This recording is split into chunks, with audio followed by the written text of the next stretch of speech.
Bienvenidos, bienvenidos a un programa más en este proyecto Estados Unidos, México, Mundo. Gracias por sintonizar. Seguimos con el repaso de la historia de México en sus cuatro transformaciones, identificadas así por el presidente Andrés Manuel López Obrador. Hemos abarcado ya mucho terreno, sobre todo en el contexto de la primera transformación, la independencia, la segunda transformación, la reforma. Estamos en la tercera transformación, tercer periodo histórico de México, la revolución, y hemos ido revisando, repasando las presidencias de varios mandatarios. En este caso nos toca a Manuel Ávila Camacho. Manuel Ávila Camacho, le agradecemos mucho que nos sintonice. Le recuerdo que nos ayuda mucho, que si nos ayuda a compartir el programa.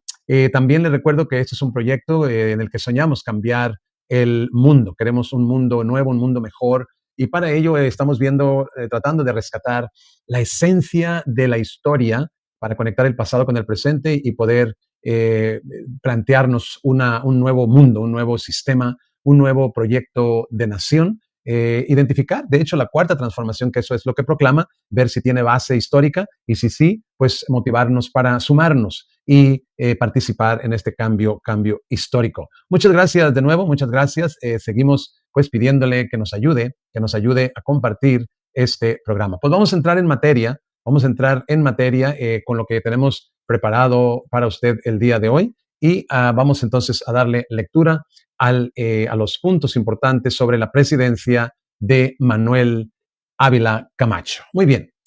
También recordar que hemos hablado de Madero, Carranza, Obregón, Calles, Cárdenas y ahora Ávila Camacho. Nacimiento y participación en la Revolución Mexicana. Ávila Camacho nació en la ciudad de Teciutlán, Puebla, en 1897. Efectuó sus estudios primarios en el Liceo Teciuteco, colegio laico que comenzó a tener renombre en la sociedad de la región.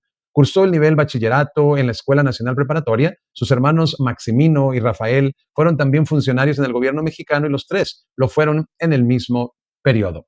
Participación en la Revolución Mexicana. En 1914 se unió a la Revolución Mexicana como segundo teniente al mando de tropa y alcanzó el grado de coronel en 1920.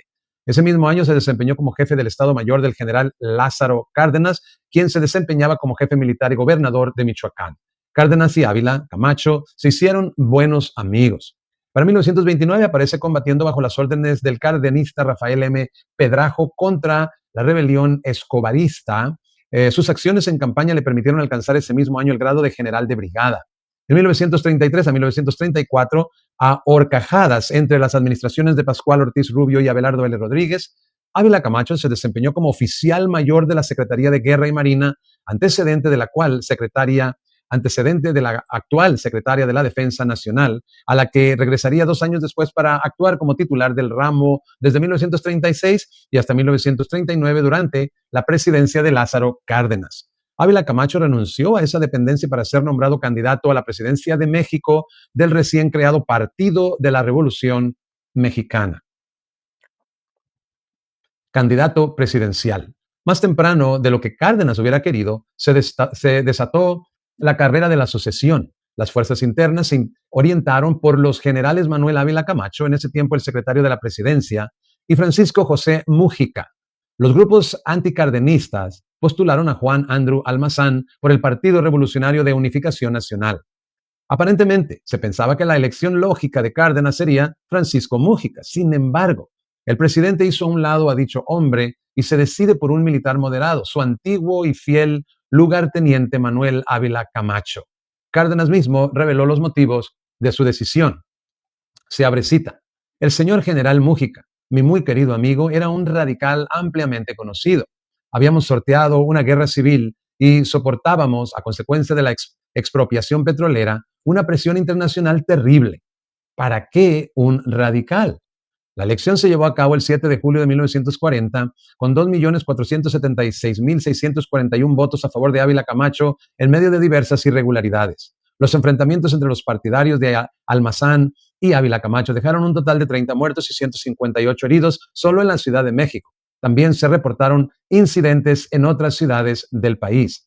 El Colegio Electoral de la Cámara de Diputados declaró la validez de las elecciones y al ciudadano Manuel Ávila Camacho como presidente constitucional para el periodo de 1940 a 1946, el 12 de septiembre. La declaratoria fue publicada 2 días después en el Diario Oficial de la Federación. Presidente, presidente, política gubernamental. Durante su administración, el discurso oficial fue a favor de la denominada política de unidad nacional y relegando el modelo socialista de sus predecesores. En este periodo se libró la Segunda Guerra Mundial del 39 al 45. Así estaba latente la amenaza del nazifascismo que pretendía el predominio de las ideas totalitarias de la raza aria. El gobierno fue apoyado por organizaciones de diversos ámbitos. De esta manera se manifestaba la unidad nacional. Vicente Lombardo Toledano fue reemplazado por Fidel Vázquez para dirigir la Secretaría General de la Confederación de Trabajadores de México, CTM. Se decretó la Ley del Seguro Social y al mismo tiempo se creó el Instituto Mexicano del Seguro Social, IMSS, y diversos centros hospitalarios como el Hospital Infantil de México y el Instituto Nacional de Cardiología. La unidad nacional frente al divisionismo político. Como una muestra más de que la unidad nacional pretendía erradicar los divisionismos políticos, el 15 de septiembre de 1942, Ávila Camacho convocó una asamblea de acercamiento nacional a la que fueron invitados todos los expresidentes: Adolfo de la Huerta, Plutarco Elías Calles, Emiliano Portes Gil, Pascual Ortiz Rubio, Abelardo L. Rodríguez y Lázaro Cárdenas. El hecho de reunir en un mismo evento a estos personajes, que a pesar de militar en el mismo partido de la Revolución, tenían profundas diferencias ideológicas entre sí, llevaba la intención de hacer público el logro de la unidad nacional y de que tal acontecimiento sirviera de ejemplo para quienes aún persistían en la discordia. El gobierno habilista se favoreció por su aportación de materias primas agrícolas y minerales para la producción de materiales de guerra. A cambio, recibió maquinaria, herramientas, capitales y créditos que activaron la industria, la agricultura y la minería. De esta manera, el modelo económico capitalista favoreció a la burguesía, que se convirtió en una clase poderosa y rica. También usó el modelo de sustitución interna. La moneda se devaluó y provocó una crisis inflacionaria. La política agraria cardenista no tuvo seguimiento. El ejido dejó de ser prioritario y se benefició a los terratenientes que recibieron tierras con sistemas de hierro, canales, presas, etc. Se amplió la extensión de tierras en propiedad con carácter de inafectable. Por tanto, el reparto agrario quedó suspendido. La Confederación Nacional Campesina, la CNC, fue un instrumento del Estado y el campesino fue despojado de sus tierras. De esta manera, esa central campesina apoyaba la política gubernamental con la que se le llamó el presidente caballero. El político mexicano Fidel Velázquez y la Confederación de Trabajadores de México, CTM, se sujetaron al gobierno. Los obreros ayudaron con motivo a la guerra y se desatendieron la justicia y el derecho de huelga. Así, el Estado fue el árbitro de la vida sindical. Educación, ciencia y cultura. En la gestión de Ávila Camacho se canceló la educación socialista. La CNC agrupó al magisterio rural, se creó el Sindicato Nacional de Trabajadores de la Educación, SNTE, que agrupó a la totalidad del personal que laboraba dentro del sistema educativo nacional. Así, la educación y la institución fortalecieron la economía al preparar a individuos para el trabajo eficiente y productivo. El gobierno permitió instituciones educativas privadas y con tendencias religiosas que proliferaban. Se incrementó la matrícula, así como las instalaciones en todos los niveles educativos. Obras públicas. Se amplió la red de carreteras para conectar ciudades importantes, se construyeron vías férreas en diversos lugares del país, se ampliaron las redes de correo y telégrafos, las transmisiones de radio llegaron a un auditorio más numeroso, se edificaron obras de riego como presas y canales de riego. Una de las principales empresas a cargo era Techo Eterno Huereca. También se fundó la Secretaría de Trabajo. Política externa. Problemas pendientes. Los problemas pendientes con Estados Unidos eran, en esencia, de orden económico: la compensación a las compañías petroleras expropiadas en 1938 y el pago de las deudas externa y ferrocarrilera. El gobierno ajustó la economía y así tuvo estrecha cooperación con su vecino, empeñado en ganar la guerra. Este apoyo continuó. Estados Unidos redujo alrededor del 20% la deuda externa de México. A cambio, se devaluó el peso, 4.85 por dólar. Fue así que el gobierno estadounidense pudo adquirir materias primas y mercancías a un menor costo.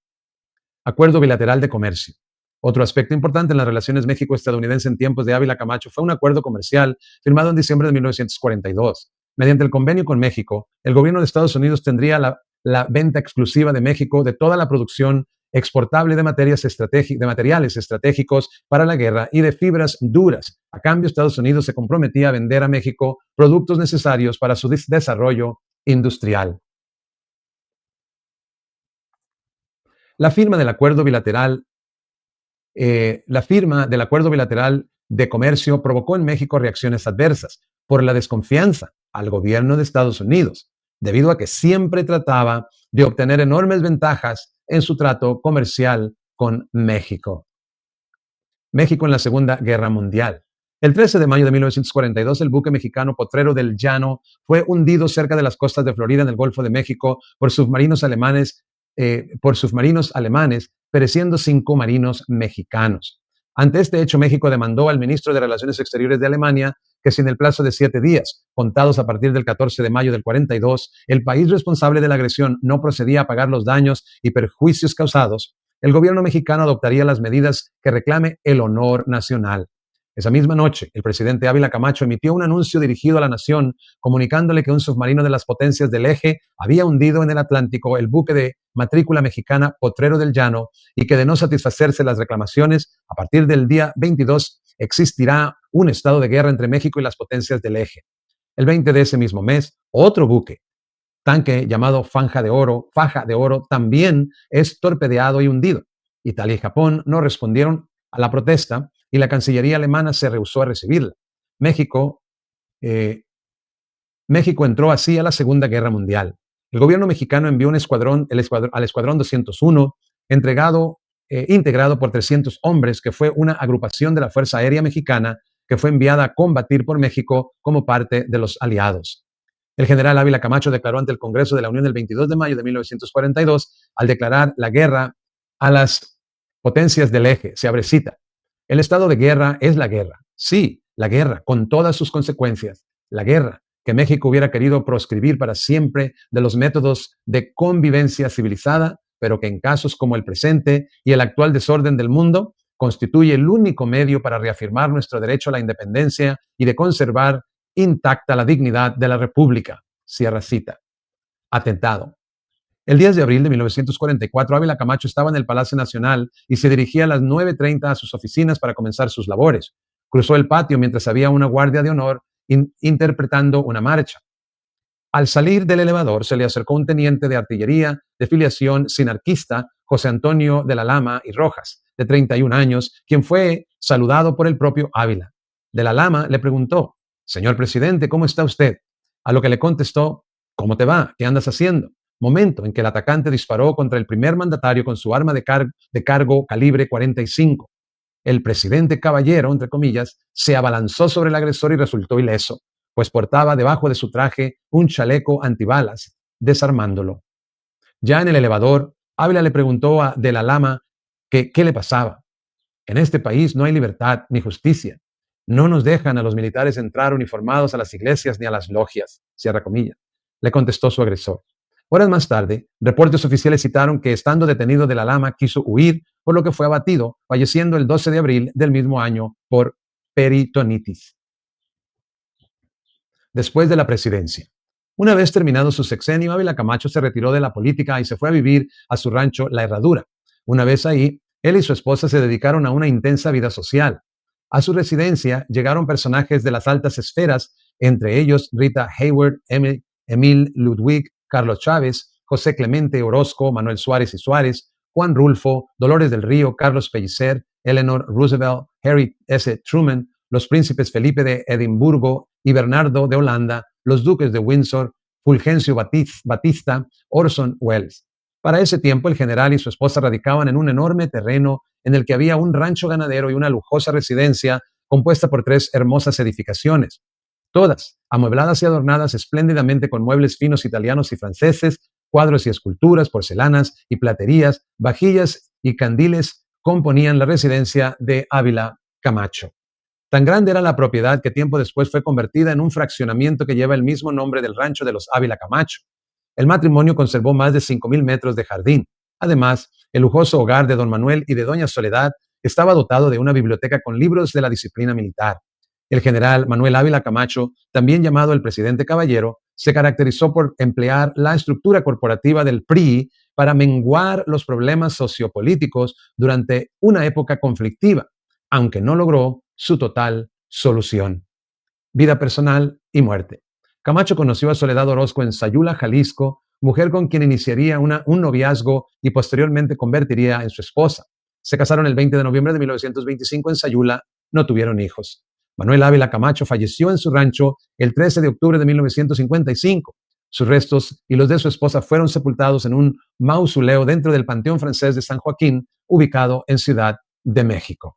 Es así como llegamos al final de este capítulo dedicado a Manuel Ávila Camacho en su gestión política, en su gestión más bien, su presidencia, durante un tiempo en el que había bastante pues, controversia entre los partidos políticos, los gobernantes, también durante el tiempo en que sucedía la Segunda Guerra Mundial y no podía faltar los conflictos con Estados Unidos. Así vemos sus contribuciones y vemos cómo México, después de la guerra de la revolución, va teniendo presidentes que van enderezando el barco, por así decirlo, trayendo democracia, trayendo bienestar al país.